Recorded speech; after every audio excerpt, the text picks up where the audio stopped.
Welcome back, everybody. I can't believe it, but I'm already doing the 500-mile review over my brand new 2025 EcoBoost Premium Mustang. From performance to comfort to everyday driving, I'm going to cover everything you guys need to know, especially if you're looking to pick up one of these brand new in 2025 or maybe even used later on. This is my no garbage review.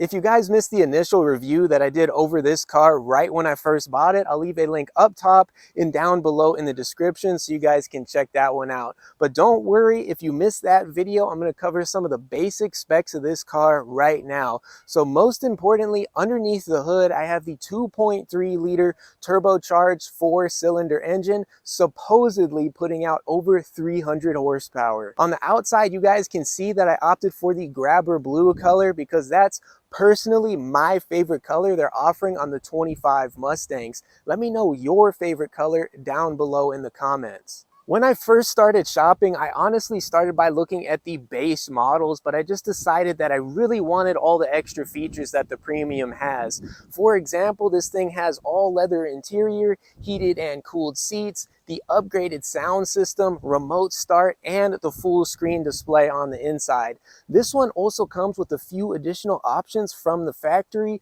First, I got these upgraded all aluminum rims right here, and then something that you guys can't see is I actually have Ford Co-Pilot Assist Plus, which is basically an extra suite of added cruise control and safety features. And honestly, wasn't really looking to get that feature or option from the factory, I should say specifically, but this one just happened to have it already, and I really do enjoy that feature so far because it just makes driving in cruise control on the highway, driving down the road, a lot easier, especially with the extra safety features. Now let's get into the actual review. I'm going to start off most importantly with the performance and more specifically the acceleration. So when I first heard they were going to be putting a 4-cylinder in the Mustang, I thought that was really lame and I thought it was going to be slow. But the first time I actually test drove one of these things, I was really surprised by how quick, agile, and fast this car really is.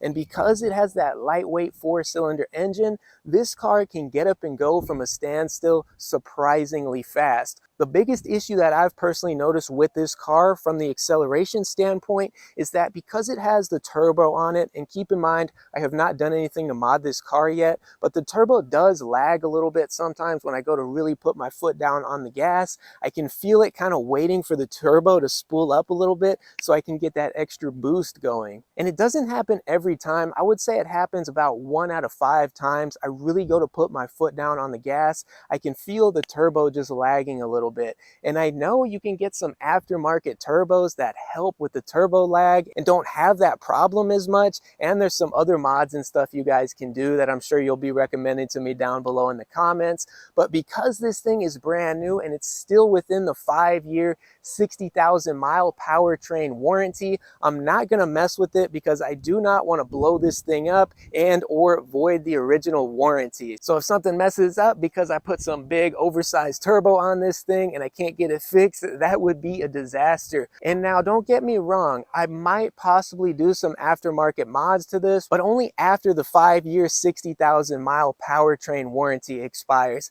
And that's a maybe at this point because I just like it factory personally, and I don't really like to mess with my cars and mod them too much. Now overall, I do enjoy the feel of the turbo on this car. I really like the sound that it puts off. I like to roll my windows down, give it some gas, hear that engine growl just a little bit, and hear the turbo whine along with the engine. It sounds really cool and I really enjoy it. And the turbo is giving this thing a lot of extra power that I personally enjoy, especially when I'm driving down the highway. Again, I don't recommend you guys break the speed limit, okay? I'm not personally doing that. And that's going to take us into the steering and handling of this car. So again, since it's got that lightweight 4-cylinder engine under the hood, this thing is really agile and handles really well because it's a little bit more lightweight. If you guys are looking for the heavier muscle car feel though, this is not going to be your car. But if you enjoy the more lightweight sports car feel,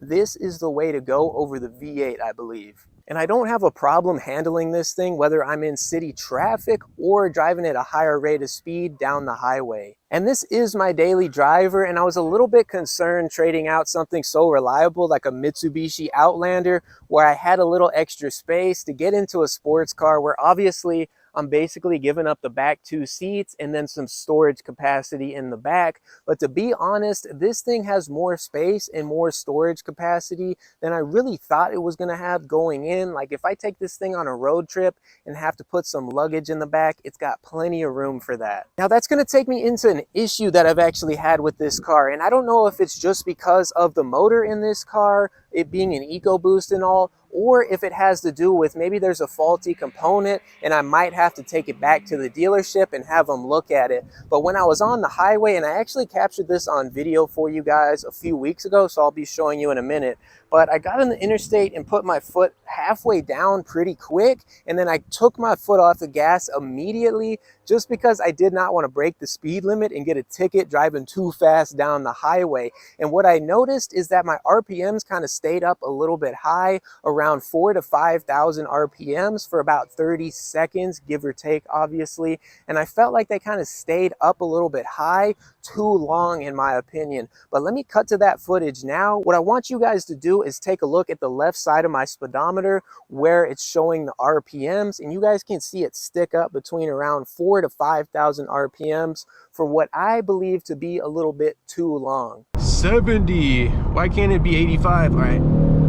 Oh man, that's pretty good. You guys can see that transmission kind of not wanting to shift immediately. My RPMs are kind of staying up high. I don't know what's going on.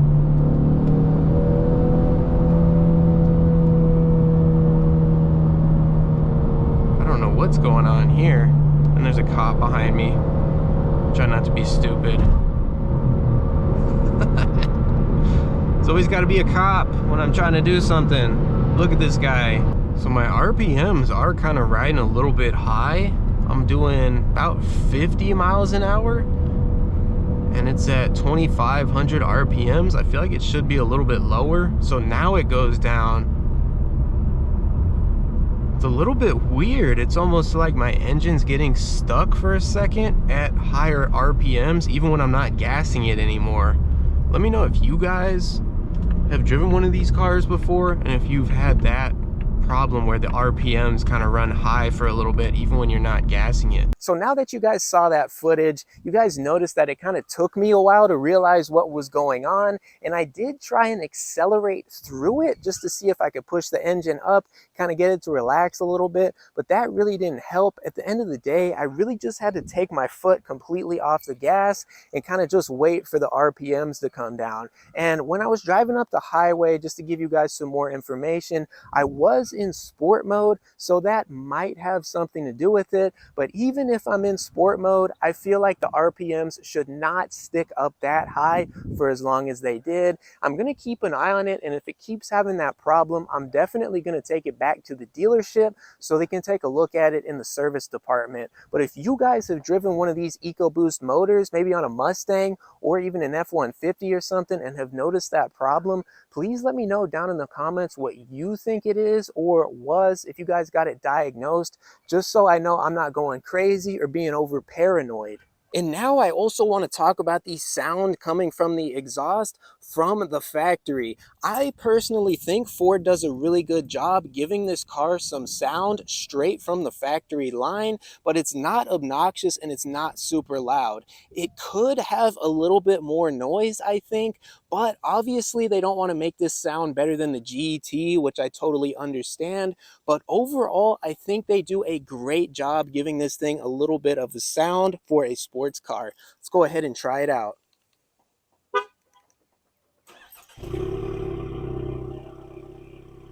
So now let's talk about the gas mileage of this particular car. Ford claims that you're supposed to get 22 miles per gallon in the city and 33 miles per gallon on the highway.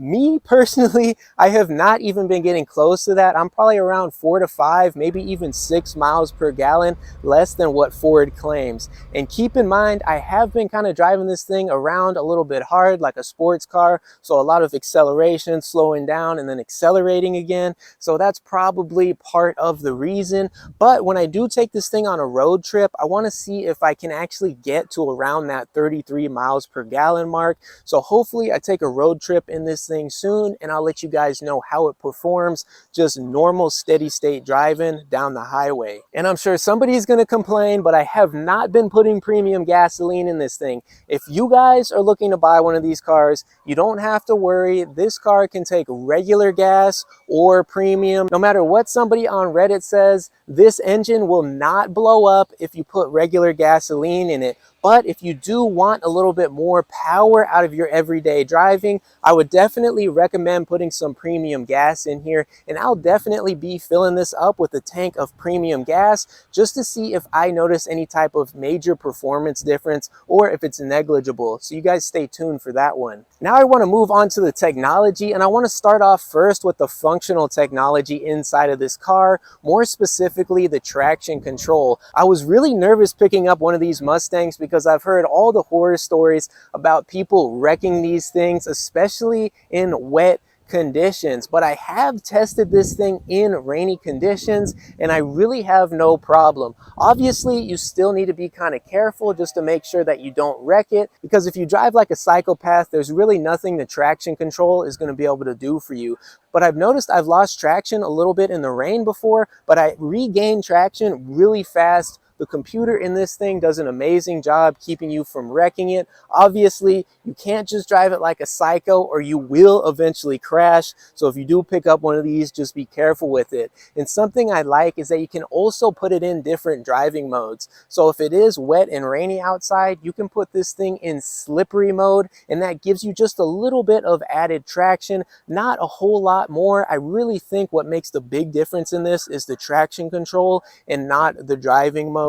But it's still useful to give you some peace of mind to have a number of different driving modes, especially one for slippery weather. Along with the slippery driving mode, you have the normal, the sport, and track. I might be missing a couple. You guys let me know if I am down below in the comments. So if you test drive one of these, I highly recommend that you play around with some of the driving modes on this thing and see which one you like best. On top of that, you also have different steering modes as well that you can choose from, like normal, slippery, and then I believe there's one other, but I can't remember off the top of my head. So correct me if I'm wrong down below in the comments. Now I want to move on to the technology on the inside. Pretty much everything is completely digital. Even the speedometer is digital. That comes with a few pros and a few cons. The pros being you can customize exactly how your speedometer looks, and it's kind of cool to be able to pick between a bunch of different themes. But the con is I do miss the physical speedometer needle just a little bit, especially in a sports car like this. But being able to customize it and make it look cool, I can't really complain about that too much. My biggest complaint is going to be that even to control the air inside of this thing, you have to press the touch screen, which is a little bit tough if you're driving at a higher rate of speed down the highway or you're in stop and go traffic, because it takes a little bit more focus to touch the right portion of the screen to be able to mess with the air. And that goes for the heated and cooled seats as well. It's all controlled on the center display. But there is a dial to adjust the volume of your radio and to turn on and off the audio, but that's really the only thing as far as the entertainment goes. On the steering wheel, you do have a few buttons. Like there, you can mess with the volume, go to the last song, skip to the next song, control your driving modes, cruise control, and a few more features that I'm probably just forgetting about. So I personally enjoy all of the technology that is packed into this thing, especially the functional stuff like the traction control, because that just brings me a little bit of peace of mind, especially when it's raining outside and I don't have to be so overly worried about it. But to be honest, these new cars could be a little bit too techy, for lack of better terms, for some people. Some people still like a more basic feel where there's not so much technology, and if that's what you like, Gonna be real honest with you, I would not pick up one of these cars because there is a lot of technology and a lot of stuff you can play with, and I just can't go into everything today because the video would just be too long. So I'll go ahead and probably make a separate video showing you guys just all of the technology just in one video, because that by itself would probably be like 20 to 30 minutes. Almost forgot to mention that I do love the push button start right here. Really like this feature, but something that drives me nuts is this auto stop and start right here. I'm constantly forgetting to turn this off, and then when I'm at a light, my engine shuts off and the air starts blowing warm on me. You also got the button to control the cluster theme, so if I press this, it'll take me to my customization options here. Then you can turn off traction control right here if you want to. I pretty much never turn this off, and keep in mind nothing's going to light up here. It's only going to show right here that it's on. So if you do turn this off because you take a car like this to the track or something, just make sure that you turn it back on. The hazards are right here, the favorites button, and then the bacon for the back window as well. Now I want to talk about the interior on this car, and more specifically the seats and the comfort and stuff. So when I was shopping, I started again by looking at the base, kind of sat in the base and wasn't really a big fan of the cloth. It wasn't super comfortable and I just didn't like the look and style of it. As soon as I sat in the premium trim in the all leather interior in this one, I absolutely loved the black leather interior. It just screamed classic Mustang look and feel to me, and I've always wanted a sports car like this with all black leather interior because it just looks classic, clean, and amazing to me. So when I'm sitting in this, I'm about 5'11", 175 to 180 pounds, and geez, I'm getting attacked by mosquitoes out here,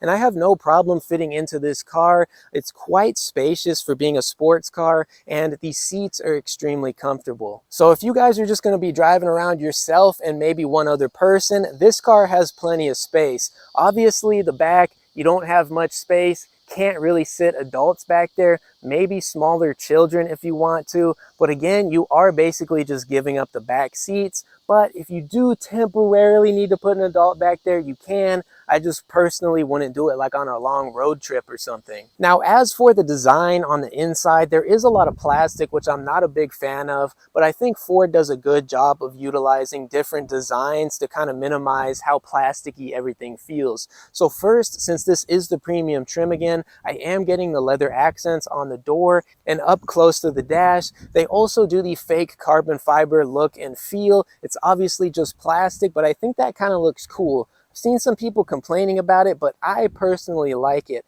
And along with that and the chrome accents, all of the plastic in there is placed tastefully, and it feels like they actually took some time to design it. I've seen the Camaros and I've seen the Challengers, and some people out there are going to be mad, but I never really liked the interior of those cars because they just seemed kind of cheap and lazy to me. This, obviously, the biggest complaint I have is that it's a lot of plastic, but it's done tastefully and it still looks nice, and it does not diminish the look and feel of this car when you're sitting on the inside. And another concern that I had when I was looking for one of these Mustangs was if I was going to be able to see out of it when I was sitting in the driver's seat, because I like to be a cautious and safe driver, and I really didn't want to lose a whole lot of visibility. But sitting in the driver's seat of this, I can see around pretty well, and I don't have a big problem. And in the mirrors, even in the base models, it comes with the blind side assist, which is really useful because really the biggest problem as far as the visibility goes are these mirrors right here.